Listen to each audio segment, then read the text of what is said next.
اور دوسرے تیسرے دن بیٹھ کے جو ہے وہ اپڈیٹ دے رہی ہوتی ہے پرائم منسٹر صاحب کو, اور پرائم منسٹر صاحب اس میں کوئی نہ کوئی چیزیں نکال رہے ہوتے ہیں کہ میں اپنی پبلک کو, میں پاکستانی عوام کو میں کس طرح ریلیف دے سکوں. اور آپ دیکھ رہی ہیں جس حد تک وہ دے سکتے ہیں, ان کے ہاتھ جتنے بندے ہوئے ہیں اس میں بھی وہ کوشش کر رہے ہیں کہ کتنے حد تک میں ان کو ریلیف دے سکوں, اور وہ ریلیف آپ کو نظر بھی آ رہا ہے. ایسا نہیں ہے کہ وہ کاغذی حد تک ہے, آپ نے دیکھا پورے سسٹم کو جنریٹ کیا گیا.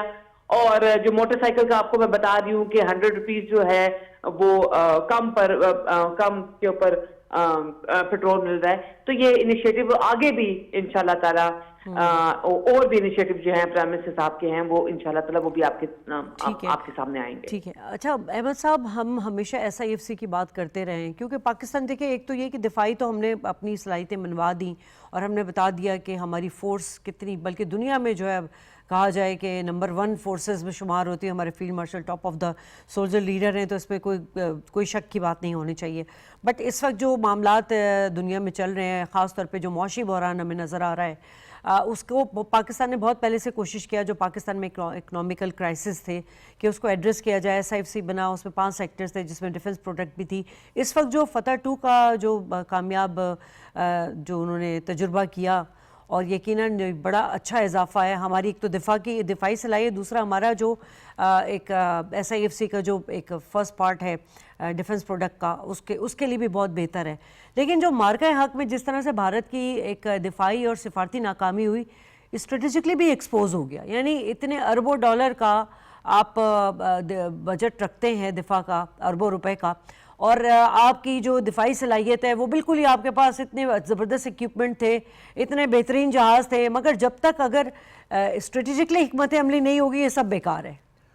جی بالکل, دفاعی صلاحیت, آپ کے پاس جو ہتھیار ہیں ان کی جو سلیکشن ہے, اس کے بعد پھر ٹریننگ, آپ کی جو فوجی صلاحیت ہے پیشہ ورانہ, اور پھر عزم اور جذبے کی بات بھی آ جاتی ہے, اور پھر لیڈرشپ کا جو ویژن ہے اور حکمت عملی ہے, یہ سب کچھ مل کر ہی آپ فوجی میدان میں کامیابی حاصل کرتے ہیں. اور آپ نے فتح 1 اور فتح 2 میزائل جو سسٹم ہے ان کی بات کی, یہ مارکہ حق میں ان کا بڑا اہم رول ہے. بڑے اہم اہداف انہوں نے ان کے ذریعے جو افواج پاکستان نے تباہ کیے, اور یہ ایک تربیت کا مسلسل عمل ہے, جو یہ حالیہ تجربہ ہے یا حالیہ جو مشق ہے یہ فائرنگ کی, یہ اسی طرح کا یہ سسٹم ہے, یہ چلتا رہتا ہے. اور پاکستان کے پاس بڑے آپ دیکھ لیں جو مایا ناز ہمارے جو میزائلز ہیں, اور ان کی جو مار ہے اور ان کی جو اہمیت ہے اسٹریٹجک, وہ بھی پوری دنیا کو معلوم ہے. پھر ہماری جو فضائیہ اس کو اپنے محدود وسائل میں رہتے ہوئے ہماری جو لیڈرشپ ہے وہ تمام جو ہمارے جو جتنے بھی دشمن کی تیاریاں ہیں ان کے مقابلے میں ہم نے ہمیشہ ان کو آگے ہی رکھا ہے. وہ کہتے ہیں نا اپنا پیٹ کاٹ کر, اور یہ ثابت ہوا کہ یہ جو ہم دفاع پر جو خرچ کر رہے ہیں یہ کتنا ضروری تھا اور کتنا ضروری ہے. اصل بات یہ ہے کہ جو یہ جنگی کامیابی ہے, یہ سفارتی کامیابی ہے, اس کو اب پاکستان نے, پوری قوم نے, لیڈرشپ نے مل کر اب اس کو معاشی کامیابی میں بدلنا ہے. یہ بہت بڑا چیلنج ہے. یہ میدان بڑا کوئی آسان نہیں ہے, یہ کانٹوں کی وہ کہتے ہیں نا سیج ہے. اور جو حالات ہیں پھر دنیا کے, آپ 4 سٹیپ لیتے ہیں بہتری کی طرف تو کچھ پھر ایسا نیا ہو جاتا ہے کہ جو آپ کی ساری جو ایفرٹس ہیں ان کو وہ متاثر کرتا ہے. جیسے یہ ابھی امریکہ اور ایران کی جنگ, مشرق وسطیٰ کے جو حالات ہیں, آپ دیکھ لیں دنیا کے بہت سارے ممالک, ان کا کوئی لینا دینا نہیں اس سارے معاملے میں, لیکن وہ اس سے متاثر ہو گئے. اور پاکستان کی اکانومی بھی, آپ جو تیل کی جو مصنوعات ہیں ان کی جو قیمتیں ہیں, پھر شارٹیج کا جو ایک ایشو, جو ایک تلوار لٹکتی ہوتی ہے, یہ پورا جو آپ کا جو معاشی سرکل ہے یہ اس کو افیکٹ کرتا ہے. مہنگائی اس پہ بڑھتی ہے, جو کاسٹ آف ڈوئنگ بزنس ہے وہ براہ راست متاثر ہوتا ہے. آپ کا جو امپورٹ بل ہے, اور پاکستان کے پاس آپ کو پتا ہے کہ زر مبادلہ کے جو ذخائر ہیں وہ ویسے ہی ہمیشہ ایک چیلنجنگ پوزیشن میں رہے ہیں, تو اس میں ان کو بھی مینج کرنا, تو حکومت یہ چومکھی لڑ رہی ہے معاشی محاذ پہ. اور عوام یقینی طور پہ ان پہ پریشر ہے, عوام کو برداشت کرنا پڑ رہا ہے, اور یہ صبر آزما مراحل ہیں.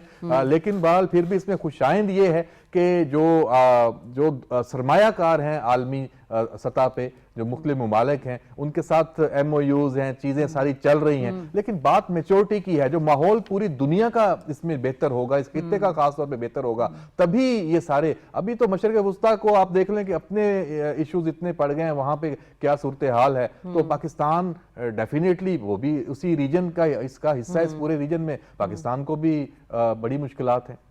ٹھیک ہے. اچھا اختر بیگ صاحب، ایک تو اس وقت جو صورتحال بن رہی ہے مڈل ایسٹ کی، وہ تو احمد صاحب نے بتائی، لیکن اس سے پہلے پاکستان جب اپنی معاشی طور پہ چیزیں بہتر کرنا چاہ رہا تھا، انویسٹمنٹ کے لیے حوالے سے بات کی جا رہی تھی، اور انویسٹمنٹ کے حوالے سے کافی معاہدے بھی ہمارے ہوئے ہیں دیگر ممالک کے ساتھ. اس وقت بھارت جو ہے، ایک تو جنگ تو اس نے چھیڑی تھی، مگر عرصے سے آپ کو پتہ ہے کہ وہ دہشت گردی میں ملوث ہے اور پراکسیز میں ملوث ہے. فتنہ الہندوستان، افغانستان کی افغانستان میں جو کالعدم تنظیمیں ہیں ان کو استعمال کرتا ہے. خاص طور پہ بلوچستان اور کے پی بڑا متاثر ہے اس سے. بلوچستان میں جس طرح بات کی جا رہی تھی، اور $6 ٹریلین کے جو معدنیات اس میں ہیں، اور خاص طور پہ ریکوڈک جیسے بڑے معدنیاتی منصوبے ہیں، اور اس وقت امریکہ کے ساتھ پاکستان کی جو مجوزہ اربوں ڈالر کے معدنیاتی منصوبے ہیں، وہ سب جو ہے وہ خطرے میں پڑے ہوئے تھے یہی دہشت گردی کی وجہ سے. آپ چونکہ اکانومسٹ ہیں تو میں آپ کا اس میں ٹیک لینا چاہ رہی تھی کہ اس وقت وہ معاملات کہاں پر نظر آ رہے ہیں ہمیں؟ جی، ریکارڈ ایک پوری دنیا کا کاپر اور گولڈ کے سب سے بڑے ڈپازٹ والا ایک پروجیکٹ ہے، اور وہ اس نے شروع کرنا تھا یہ تقریباً 1 جولائی 2026 سے. لیکن یہ جو مڈل ایسٹ کی صورتحال ہوئی، یہ پورٹس کا سے جو پیسج ہے اس میں تکالیف ہوئی، چینلز بند ہوئے، امروز وغیرہ، تو اس چیز کو دیکھتے ہوئے سرمایہ کاروں نے، انویسٹرز نے 1 سال یعنی 12 مہینے کے لیے اس کی ریکوڈیک کی ایکسٹینشن دے دی ہے. یعنی اس کی جو پہلے ٹائم لائن تھی وہ جولائی تھی 2026، اب جولائی 2027 ہو گئی ہے. لیکن یہ کوئی ایسا تاثر نہیں ہے کہ یہ پروجیکٹ جو ہے خطرناک زون میں چلا گیا ہے، یہ ہوگا نہیں ہوگا. اس میں دنیا کی سب سے بڑی کمپنی ہے جو کاپر اور گولڈ کے منرلز کی ایکسٹریکشن کرتی ہے، وہ اس کی شیئر ہولڈر ہے. پاکستانی حکومت شیئر ہولڈر ہے، بلوچستان اس کے شیئر ہولڈر ہے. یہ وہ واحد پروجیکٹ ہے جس میں سعودیہ نے کہا کہ جی ہمیں اپنے شیئر دے دو، ہم لے لیتے ہیں، لیکن پاکستان نے اپنی اسٹریٹجی صورتحال کی وجہ سے منع کر دیا. اور امریکہ کے جو ڈونلڈ ٹرمپ صاحب کی بھی ایک بار ریکوڈنگ کے اوپر بات ہوئی. تو ہمارا یہ منصوبہ دل و جان سے ہمیں عزیز ہے، اور بلوچستان کے لوگوں کے لیے یہ ایک نئی امید کی کرن ہے. اور اس منصوبے کو اللہ نے چاہا، اس میں رسک ضرور ہے آج کل حالات کی وجہ سے، لیکن کہیں پر بھی ہمیں یہ نہیں نظر آتا کہ جو انویسٹرز ہیں ان کو کوئی شک یا ڈاؤٹ ہے اس پروجیکٹ کو تکمیل کرنے کے لیے یا آگے بڑھانے کے لیے. تو ریکوڈیک کے بارے میں بالکل کہوں گا، جتنی تاخیر ہو رہی ہے ہمارا نقصان ہے. ہر سال ہمیں انہوں نے کہا تھا 3 بلین سے 5 بلین ڈالر آپ کو ملیں گے ایکسپورٹ کرنے سے، تو وہ تو ہر سال 3 بلین سے 5 بلین ڈالر ہمارے رک گئے جو ہمیں ملنے تھے. پھر یہ ڈیلے ہونے کی وجہ سے اس کی لاگت بڑھ جاتی ہے، اس کی ایسکیلیشن ہو جاتی ہے کاسٹ میں. تو وہ بھی ہمارا ایک المیہ ہے، ہم 50% پارٹنر ہے، تو وہ بھی ہمیں فیس کرنا پڑے گا.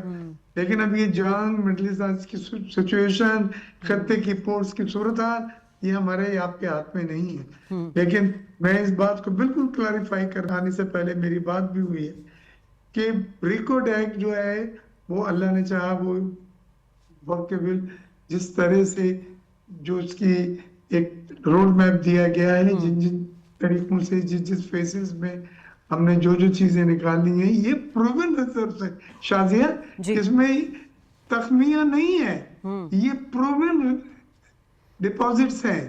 یعنی جو انٹرنیشنل سروے والی کمپنیاں دنیا میں، انہوں نے ریکوڈیک کے اس علاقے کی سروے کر کے بتایا کہ اتنے کلو گرام گولڈ ہے اور اتنے کلو گرام کاپر ہے اور یہ منرلز ہیں. تو اس پروجیکٹ میں تو آپ نے شروع کرنا ہے اور آپ ریفائننگ کر کے اس کے ایکسپورٹ کریں گے, اور جب بھی کہتے ہیں کہ 3 سے 5 بلین ڈالر ہمیں ہر سال ریکوڈیک سے جو مائنز ہیں ان کی ایکسپورٹ پہ ہمیں مل سکتا ہے. تو بالکل یہ تاثر نہ دیجیے گا اور نہ لیجیے گا کہ ریکوڈیک میں کوئی ایسی خطرہ ہے. ریکوڈیک از اے وائبل پروجیکٹ اور اس کے انویسٹرز اور ہم نے دیکھا تھا کہ جنگ سے پہلے بھی جو ہے وہ فتنول ہندوستان جو ہے وہ دہشت گردی کی وجہ اس کی یہ تھی کہ وہ پاکستان میں معاشی استحکام نہیں چاہتا تھا. پھر اس نے جنگ چھیڑ دی. جنگ میں جس طرح سے سفارتی کامیابی رہیں اور سفارتی طور پر اس معاملے کو عالمی فورم پر اٹھایا گیا. برطانیہ اور امریکہ میں تعینات پاکستانی ایمبیسڈرز کا بھی دو ٹوک موقف سامنے آیا ہے کہ ہم امن پسند ملک ہیں مگر بھارت کے کسی بھی جارحیت کا بھرپور اور فوری جواب دیا جائے گا. آئیے ہم ان کو سنواتے ہیں. Not the first time, the Indians have tried previously. I would refer you to the 2019 February event when the Indians attacked, and of course we retaliated then. So you would retaliate if struck? Definitely, there should be no doubt. If the Indians attack, they would be appropriately answered like they have been in 2019 and before.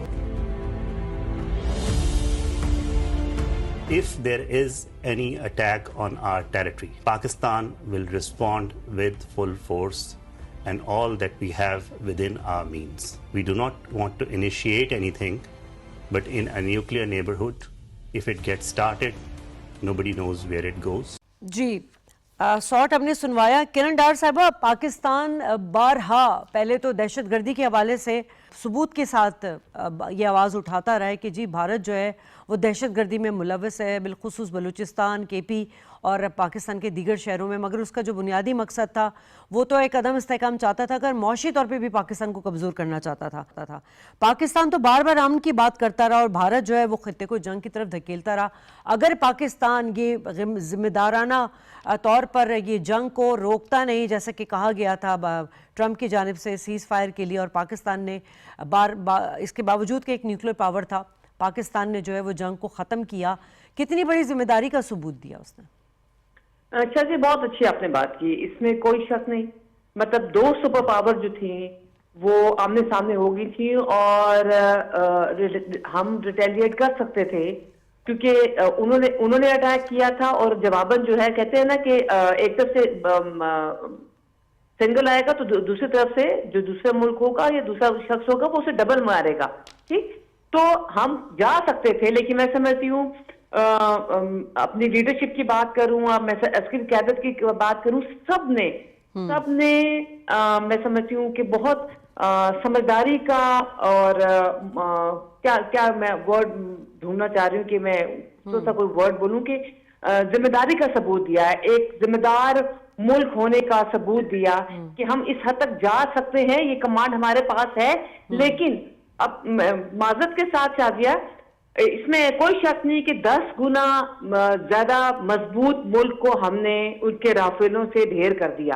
ٹھیک ہے, یہی بہت تھا. اب جو شخص جو ملک ہمارے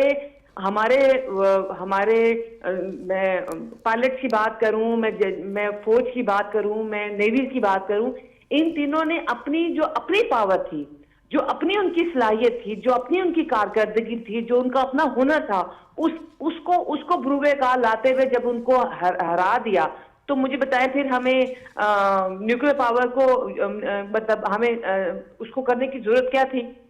تو ہم نے تو اپنے ہی زور بازو سے بتا دیا نیوکلیر پاور ہم ہیں. ٹھیک ہے, یہ کوئی ڈھکی چھپی بات نہیں ہے, لیکن ہمارے پاس اور بھی اپنی بہت سی پاور تھی جس پاورز کو ہم نے استعمال کیا. ہم ہمارے جو بازو میں اتنی ہمت تھی کہ ہم جس طرح سے ہم نے 10 مئی کو ان کو دھول چٹائی ہے, ان کے عزائم جو ہے ہم نے رافیل کی صورت میں جو زمین بوس کی ہے, میرے خیال سے ایسے دشمن کو اسی طرح کا جواب دینا چاہیے تھا. یہ اس قابل نہیں ہے, انڈیا اس قابل نہیں ہے کہ اس کے اوپر ہم نیوکلیر جو ہے نا کوئی بم شم گراتے, یہ ایسے ہی جہازوں سے جس طرح ہم لوگوں نے اس کو ہرایا جا دیا, یہی طریقے کار تھا. اب ایک ملک جو ہے وہ پتھر سے مار رہا ہے تو اس کو کیا ضرورت ہے بڑی سی بڑا سا پتھر مارے گا, وہ چھوٹے سے پتھر سے مر گیا. تو وہ 10 مئی پھر میں یہی کہوں گی, اور میں کہتی ہوں کہ 10 مئی تک نہیں, یہ پورا مہینہ جو ہے نا, میں 28 مئی کی اگر بات کروں تو مجھے لگتا ہے کہ مئی کا جو مہینہ ہے نا,